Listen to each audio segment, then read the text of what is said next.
Olá, tudo jóia? Eu me chamo Thiago e vim hoje aqui trazer uma ótima oportunidade para você que quer fazer um curso voltado para a área de desenvolvimento analítico.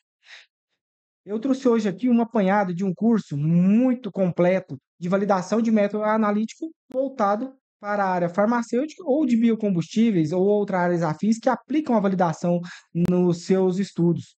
Eu sou químico de formação, tenho ali 15 anos na indústria farmacêutica, também trabalhei na indústria de biocombustíveis, sou atualmente coordenador do setor de desenvolvimento analítico de uma grande empresa farmacêutica e também atuo na docência como professor de pós-graduação. Eu atuei muitos anos como professor de graduação no curso em curso de farmácia e química e agora eu sou professor de pós-graduação justamente treinando colaboradores para que eles possam validar seus métodos ou desenvolvê-los ou fazer estudos de estresse ou outras áreas afins voltadas para desenvolvimento analítico.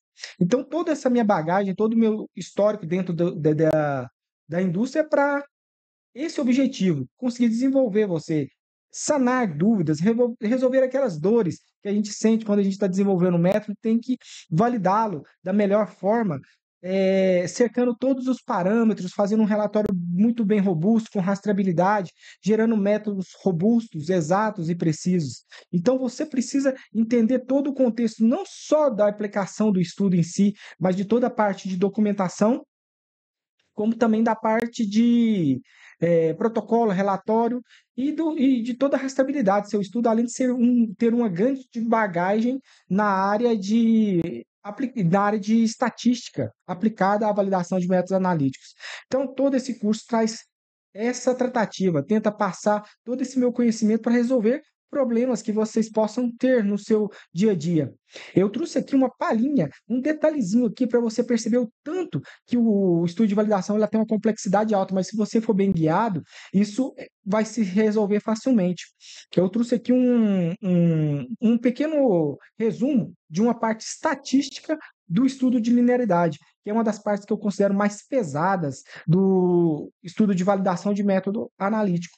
Então, eu trouxe toda essa tratativa do estudo de linearidade para você entender somente a parte estatística, como a gente aborda e como é tratado vários assuntos. Claro que a gente vai tratar de forma mais rápida para você entender nesse momento, nesse vídeo aqui, o quanto você vai aprender e se desenvolver na área de desenvolvimento analítico voltado, no caso do curso para validação de método analítico. Aqui, a gente vai falar um pouquinho da avaliação prática da linearidade, no que tange a parte de cálculos estatísticos.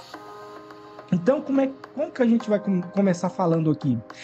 Primeiramente, para qualquer dado, você faz a coleta de todos os dados. E neste caso de um ensaio de linearidade, como preconizado na RDC 166, você precisa de, no mínimo 5 pontos. E aqui a gente fez 5 pontos cada um com 3 replicatas. E no próprio guia, no própria resolução de validação, fala que você tem que ser preparadas amostras independentes para impedir dependências nos resultados, a ordem de coleta tem que ser injetada de forma aleatória. Isso tudo a gente traz no curso de forma detalhada, seguindo o que pede a resolução. Feito isso, o objetivo do nosso estudo é provar que minha curva de linearidade ela obedece certos parâmetros. Se ela é uma curva onde os coeficientes angulares e lineares são significativos ou não significativos, no caso do coeficiente linear, ele não interfere. No caso da minha homocedaticidade, dos meus resíduos, que eles se distribuem de forma aleatória, e de tantas outras variáveis importantes para você entender se sua curva de linearidade ela está gerando um resultado confiável, se ela está bem ajustada. Então, no primeiro teste que a gente precisa avaliar, e aqui a gente vai avaliar de forma mais superficial, mas no curso a gente consegue entrar mais no detalhe. E aqui a gente fala do coeficiente angular, que no caso de uma curva de linearidade, ele tem que ser diferente de zero. E para a gente provar isso, a gente precisa avaliar a partir de testes de hipótese, que a gente também trata de forma bem detalhada. E esse teste de hipótese permite avaliar se o meu resultado é verdadeiro ou falso, usando como parâmetro de avaliação o p-valor. Ou podemos usar uma estatística F ou outras estatísticas aplicadas ao estudo. Neste caso, em particular, avaliamos o coeficiente angular. No caso, geramos a hipótese nula, que ele é igual a zero, e a hipótese alternativa, que ele é diferente de zero. Todos que vão fazer o curso e vão entender que a curva de linearidade ela é uma relação entre concentração e área, de modo crescente. Então, a gente espera sempre que essa curva ela tenha um ângulo. E esse ângulo é conhecido como nosso coeficiente angular. E aqui a gente espera realmente que ele seja diferente de zero. E vamos fazer a nossa avaliação. A partir do p-valor, percebemos que pelo teste ANOVA, com um nível de significância de 5%, que é possível, a partir do resultado, rejeitar-se a hipótese nula. Porque a hipótese nula fala que ele é igual a zero, e a gente sabe, tanto visualmente como estatisticamente aqui, que ele é diferente de zero. Então, rejeitamos a hipótese nula. O meu coeficiente angular é diferente de zero. E isso é legal. Por quê? Porque a gente já começa a entender que a nossa curva já está sendo gerada com um resultado positivo. Partindo do coeficiente angular, entramos no coeficiente linear, que é o ponto que corta o eixo y. Nossa relação entre concentração e área é dada pelo eixo y e o eixo x, gerando uma curva. E essa curva obedece uma equação da reta, onde temos uma equação de y é igual a ax mais b, aquela equação que você olhou no ensino médio, estudou ela tanto e que você nem gostava dela. Então, essa mesmo. O item a variável que acompanha o x é o nosso coeficiente angular. E a variável que está sozinha, sem ninguém acompanhando, é o meu coeficiente linear, e eu espero que ele seja muito próximo de zero, para ele não gerar nenhuma tendência ou dependência dos meus resultados. Então, temos aqui a nossa hipótese nula de novo e alternativa. E aí, para me provar a minha hipótese nula, eu tenho que avaliar o meu p-valor. A minha hipótese nula é o intercepto é igual a zero, o que eu espero, ou significativamente próximo de zero, ou estatisticamente próximo de zero. E o intercepto é diferente de zero. Isso é minha hipótese alternativa. Olhando aqui, o meu p-valor deu 0,14. E pela estatística, o meu p-valor tem que ser maior que 0,05 para me aprovar a minha hipótese nula. Como ele deu 0,14, como o p-valor apresentou 0,14, o teste é maior que 0,05. Ou seja, na minha hipótese de avaliação, o meu p-valor é maior que a minha variável 0,05, que é o nível de significância que eu adotei. E a partir disso, eu consigo aceitar a minha hipótese nula e rejeitar a minha hipótese alternativa no nível de significância de 5%. Ou seja, consegui provar que, estatisticamente, meu coeficiente linear é muito próximo de zero. Ou seja, ele tem pouca influência sobre os meus resultados no que se refere a gerar dados positivos ou influenciar para dados negativos. Então, ele tem pouca significância. Partindo desses dois resultados, o meu coeficiente angular e linear, agora passamos a avaliar o meu coeficiente de correlação, que é o meu R ao quadrado, que mede a relação dos pontos experimentais que eu obtive pela minha equação da reta ajustada, que eu obtive a partir dos meus resultados. E eu espero que os pontos que estão nessa reta, eles são muito próximos da reta que compõe o meu estudo de linearidade. E eu consigo avaliar isso como? A partir da minha resposta. Ela tem que ser muito próxima de 1. No caso que ela deu 0,99. Então, como o coeficiente de correlação é 0,99 e é maior que 0,99, conforme especificado, conclui-se que existe uma relação linear nos meus resultados, ou seja, minha reta está bem ajustada e os pontos estão dentro dessa reta, ou seja, o meu resultado está representando uma relação linear adequada para o meu estudo. Então, eu obtive uma reta, até o momento, muito bem ajustada. E eu consigo avaliar isso a partir dessa relação entre resposta, que é obtida geralmente em área, e as minhas concentrações escolhidas. E cada concentração gera uma área. E cada área, como a gente percebeu pelos nossos dados, gera 3 pontos. 3 pontos aqui para cada nível. 3 pontos por nível, 3 pontos por nível. E essa reta aqui, ó, a reta em azul, os meus pontos estão muito próximos dessa reta. O coeficiente de correlação mede essa distância entre o ponto que eu obtive e a minha reta. E percebemos que está muito próximo da reta, ou seja, meu dado ainda está bem, minha curva está bem ajustada.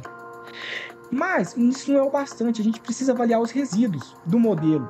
E a gente faz isso visualmente, avaliando os gráficos. A gente tem gráficos de resíduos padronizados versus valores ajustados, resíduos da normal, gráfico de resíduos versus valores ajustados, gráfico de resíduos versus ordem de coleta, para entender se os dados estão sendo gerados de forma aleatória, se não existe outliers, se não existem, se os pontos não excedem 3 desvios padrões, se está obtendo resultado em uma distribuição normal padrão. E esses gráficos são esses aqui, ó. É o gráfico de resíduos versus valores ajustados, onde você tem um desvio padrão aqui de 2 a -2, ou seja, os pontos estão bem dentro desse desvio. O que é plot? Que mostra que esses dados estão muito próximos da reta azul. Isso demonstra uma relação de normalidade, ou seja, eles estão se distribuindo numa relação normal. O gráfico de resíduos versus valores ajustados, para ver se eles estão distribuídos de forma aleatória. E aqui me gera uma certa dúvida nesses pontos aqui, que tendem a gerar um resultado positivo do resíduo, e isso a gente vai avaliar.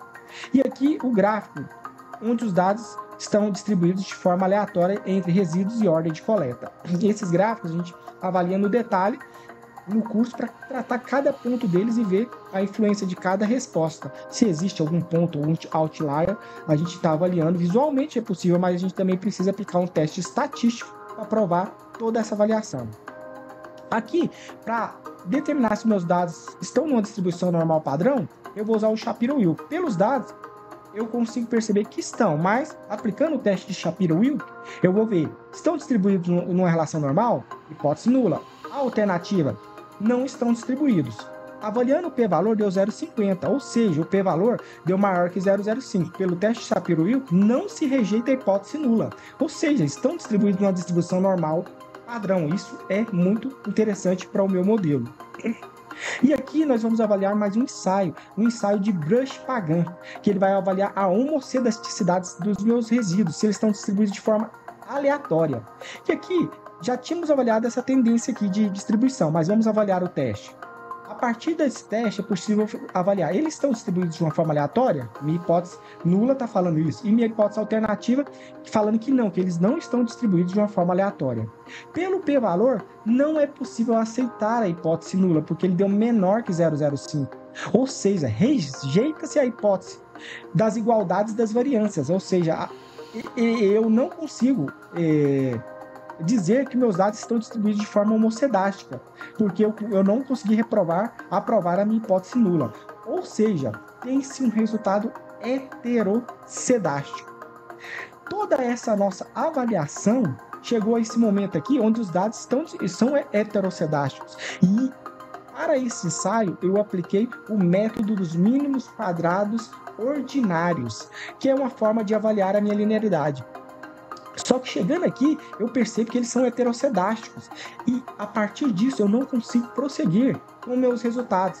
Por quê? Porque não dá para mim avaliar os outros itens, nem precisa avaliar se existe, se eles estão distribuídos de forma aleatória, se existe uma independência. Ou seja, eu não consigo avançar porque eu apresentei nesse estudo que os meus dados são heterocedásticos. E o que acontece agora? Eu tenho que usar o método dos mínimos quadrados ponderados, aplicando um peso, um valor às minhas equações para avaliar novamente todos os dados e provar que eles são homocedásticos na verdade. Na verdade, foram alguns pontos mais baixos que deram uma certa tendência em algum ponto, e isso pode ser ajustado pelos métodos mínimos quadrados ponderados. Só que isso, a gente precisa começar tudo de novo e avaliar todos os dados novamente. Olha o quanto é interessante esse estudo. Então, isso aqui é uma partezinha que a gente vai tratar com maior detalhe. Você vai conseguir sanar as dores ali que você tem na sua validação de método analítico. Então, esse curso ele vai abordar isso de uma forma muito profunda e a gente vai conseguir tratar no detalhe. Então, peço para você, entra no curso, estude bem os conceitos que a partir do que você estudar, a partir do que você aprender, você não vai ter nenhuma dificuldade, vai conseguir avançar, vai conseguir melhorar no seu nicho de trabalho e chegar a ocupar grandes cadeiras na sua área de atuação. Então, eu falo para você que vale muito a pena, faça o curso, siga aí a gente no Instagram, no YouTube e vamos juntos que tem tudo para dar certo a nossa avaliação e o nosso trabalho. Segue aí com mais coisas, dá um like aí, vamos junto que tá todo mundo segurando na mesma mão. Valeu, um abraço.